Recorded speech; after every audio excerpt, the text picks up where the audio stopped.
This has got to be the fruitiest episode I've ever watched in a while. And I'm a Fujoshi. I tend to look at things with yaoi goggles on, and even I was taken aback at what happened in this episode. If you've watched episode 1 of my review, then you'd know that I theorized that Nice might have been either gay or bisexual and was using his relationship with Moon as a PR stunt. Well, I was very close to the truth. Honestly, I was mostly joking when I made that theory because I thought it was fun. But this episode really made me super suspicious of what's going on between Nice and his nemesis, Rek. Before I start sharing my thoughts, please know that there will be spoilers in this video. Go watch To Be Hero X, it's really good. Also, leave a like and a subscribe please. Thank you. This episode starts with Rek drinking his sorrows away, while the talk show, True Love Recipe that Nice and Moon were invited on, was playing in the background. Rek threw the can at the holo TV while saying, "If I can't have you, I'll make sure no one can." This sentence alone is very suspicious, because you'd think that he was actually talking about Moon, but he actually meant Nice. Like, brother, why would you say that if you have no romantic feelings for him? Why are you so possessive of Nice? After the opening, we were introduced to how Moon got her powers and first met Nice. Moon was a travel blogger. Her followers prayed that she could show them every corner of the world, and that was how she became a hero and gained the power to teleport. She met Nice through a coincidence where he caught her from falling after a fight against a villain, and the crowd started shipping them since then. I bet that the Delulu fangirls and fanboys were devastated when they started dating. But I guess there were more shippers of them than there were delusional fangirls and fanboys who think that they have a chance with Nice and Moon. Then we get to Lin Ling waking up after seeing Moon's bloodied face in a nightmare. The same face we last saw on episode 1. He got up from the sofa where he slept to look at the bed where Moon's corpse should have been, only to find it empty. There are a lot of problems in this scene that I noticed. First of all, why was he okay sleeping in the same room when there's a dead body on his bed? The apartment is just one huge open space, so the sofa is right there, literally only a couple steps away from the bed. Shouldn't he have called Miss J to explain that Moon is dead, and so that Miss J can take care of the body? Honestly, the only logical solution to this is that Nice fainted from shock after seeing Moon's bloodied face, and Moon probably dragged him to the sofa once she was done playing dead. Or the whole scene with the corpse has always just been a nightmare. Because think about it, Moon did not say anything about what she did. That's a bit strange, no? Secondly, in the next scene, we see Moon jogging on the treadmill, which is right next to the living room area where Nice was sleeping earlier. You mean to tell me he was so distracted and panicked that Moon might have been dead that he didn't see or hear the person using the treadmill? Treadmills are really loud. Moon confronts Nice during lunch break, and Nice admits that he really is not the real hero, and that the Nice that she once knew was long dead. Next thing we know, Moon loses her composure and calls Miss J to complain. It turns out that their relationship is fake, a lie built to make Nice more popular to the masses. After all, Nice is not just a person, he's not just a hero, he's the company's most valuable brand. A brand that can be replaced over and over again as long as they have someone who even looks the slightest bit like Nice. Nice isn't human in their eyes, but an irreplaceable asset. Moon, on the other hand, was an accessory to Nice. The corporation they were signed under did not see them as anything but two money-making figures to please the masses. And the masses wanted Nice and Moon to be husband and wife. Miss J stuck them in the room together for a month with no Wi-Fi and no way to go out, hoping that they'll eventually develop feelings for each other. Nice asked Moon why she couldn't teleport away, since that's her power. Turns out that because of the people's wishes for them to stay together as a perfect couple, her powers started to reflect that by only making her able to open portals near Nice. Nice became the shackle to her freedom. As the episode progresses, we see Nice and Moon start to grow fond of each other. Nice can also see how much Moon yearns for the freedom she used to have before she was given the role of his girlfriend. She wanted to get back to traveling and see the world like how she used to when she was a blogger. Nice devised a plan to keep them apart, and after explaining his plan to Miss J, she agreed. After all, a good tragedy is more memorable than a happy ending. Their plan was for Nice to propose to Moon in front of the public and for his nemesis to arrive and object. They'd fight each other until Moon eventually dies at his nemesis' hand. Except, his nemesis, Rek, did not stick to the script. Rek once again says that, if I can't have you, then no one can. And Nice replies with, as you can see, we have nothing of yours here. And then Rek clarifies, it's you that I want, Nice. At that point, my YAYY goggles went full rainbow. Because what do you mean? What do you mean he's the one you want, Rek? Okay guys, now I need you to close your eyes and listen to me, okay? What do you think if someone asks you, what the hell, why haven't you replied to me? I've texted, I've emailed, I've called. What's wrong with you? Doesn't that sound like something a clingy partner would say? His devastating reaction when he found out that Nice was dead led me to believe that they truly are more than just friends or rivals. I've said this before, but Li Haoling, the creator of the show and also of Link Click, has worked on 2 BLs before, Heaven Official's Blessings and Spirit Pact. This guy knows how to skirt the Chinese censorship when it comes to BL. He's got practice. Anyway, all of this was a scenario planned by Miss J to create the tragedy of Moon's death.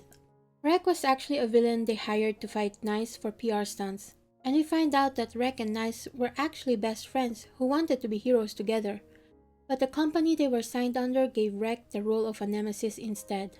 Might I say that this is the happiest Nice has ever been shown since his self-exit? Everything from the promotional material we've got so far about him has shown him with dead eyes. But in these flashback scenes where he was hanging out with Rek, he's truly happy. In his trailer, he said that he'd protect everyone's perfect smiles while fighting Rek. It made me wonder if he also meant that for Rek too, and if the dream of becoming a hero together was mostly Rek's idea and not Nice. Nice was happy to just be dancing on stage with him, just like how Rek was happy to be his nemesis as long as they can still be together. Apropos dancing, Nice turned out to be a ballet dancer, and I think that was the case before he became a hero.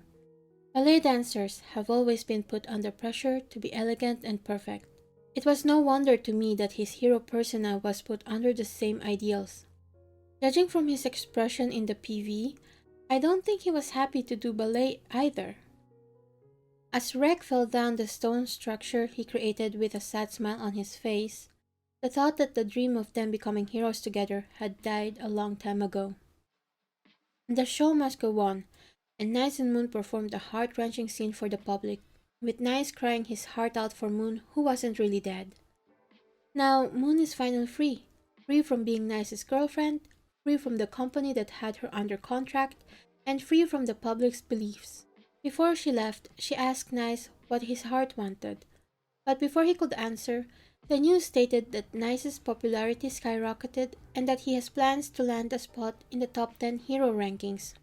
Moon wished him good luck and left through her portal to enjoy her life as a free woman before she could hear what Nice really wanted. And now for the final scene that had me surprised. Enlighter was still investigating Nice and realized that Lin Ling and Nice were the same person. But because of what happened in the talk show True Love Recipe, he didn't have enough power to go up against Nice.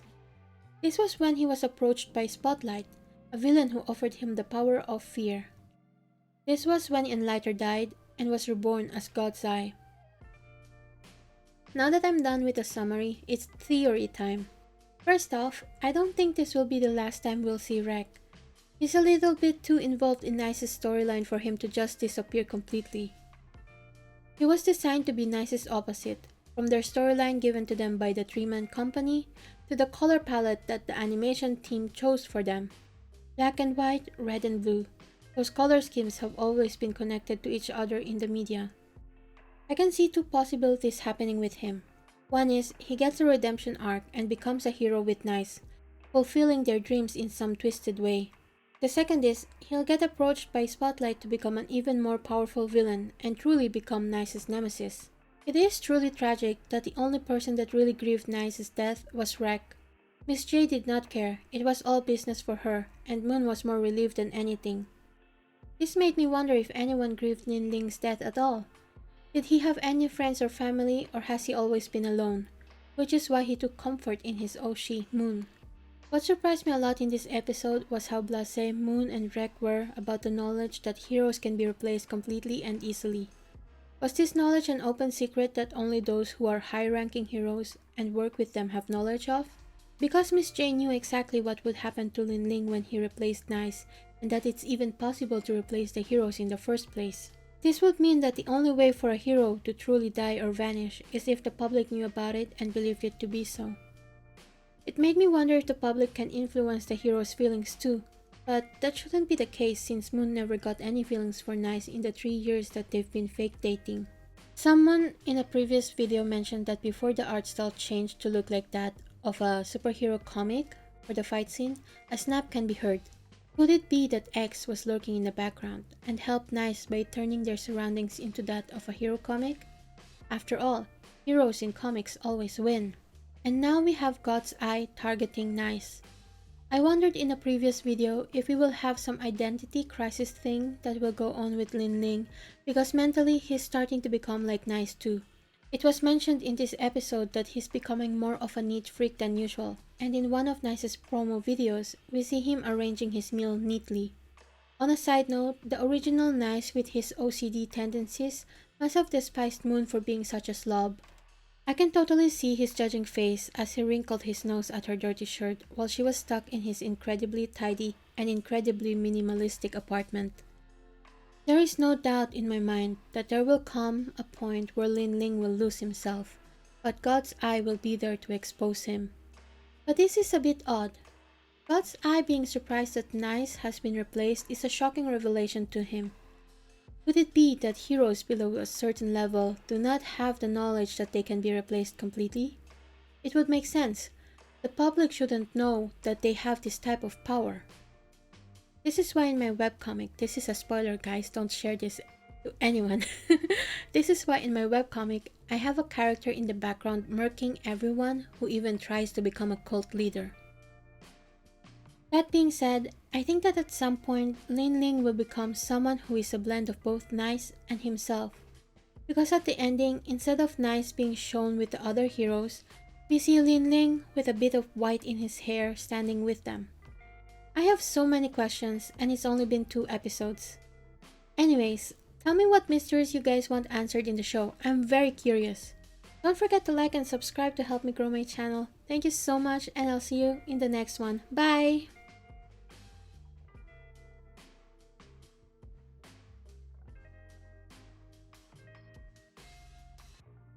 Editing Faye here. I was scrolling through Twitter and found out that there's a Spanish dub and Moon said, "Finish your job first, you can kiss him later." And oh my god, stop feeding my delusions!